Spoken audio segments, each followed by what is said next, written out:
سورہ تغابن کے اندر اللہ تعالیٰ نے فرمایا کہ تمہارے مال اور تمہاری اولاد کیا ہے؟ یہ فتنہ ہے۔ سورۃ المنافقون کے اندر اللہ تعالیٰ نے فرمایا کہ اے ایمان والو، تمہارے مال اور تمہاری اولاد تمہیں اللہ کے ذکر سے غافل نہ کر دیں۔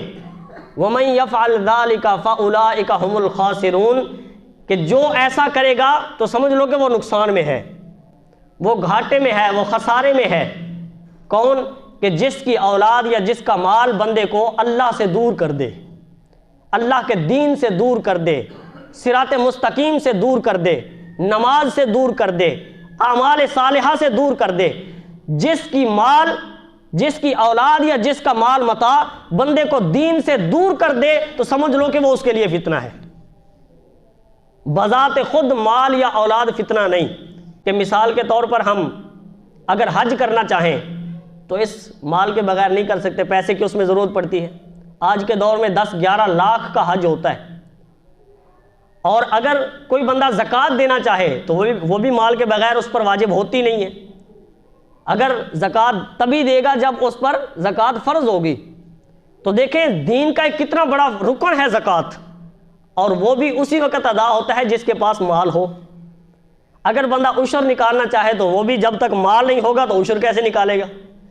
یعنی کہ اتنے بڑے بڑے کام اگر بندہ عمرہ کرنا چاہے تو وہ بھی مال کے بغیر نہیں کر سکتا۔ تو معلوم ہوا کہ یہ سارے اعمال جو نیک عمل ہیں ان کو کرنے کے لیے بھی مال کی ضرورت۔ اور پھر فرمایا گیا کہ مال تمہارے لیے فتنہ بھی ہے۔ تو فتنہ اسی طرح ہے کہ اگر یہ مال بندے کو اللہ سے دور کر دے، اللہ کے دین سے دور کر دے، نماز سے دور کر دے تو پھر تمہارے لیے فتنہ ہے۔ لیکن اگر اسی مال کو تم اللہ کی راہ پر خرچ کرو تو یہ فتنہ نہیں بلکہ اللہ کی نعمت ہے۔ مال ہو تو بھی اللہ کی نعمت، اولاد ہو تو بھی اللہ کی نعمت۔ اولاد کو فتنہ کیوں قرار دیا گیا یہ بھی ذرا غور سے سماعت فرما لیں۔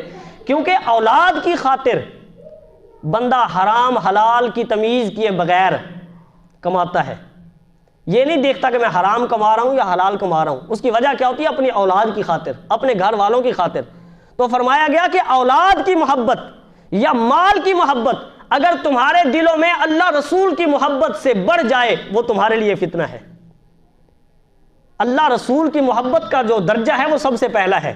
اولاد ہو، مال ہو، دنیاوی کوئی چیز ہو، باقی ساری محبتیں اس کے بعد ہیں۔ سب سے پہلا جو درجہ ہے نا وہ اللہ رسول کی محبت کا ہے۔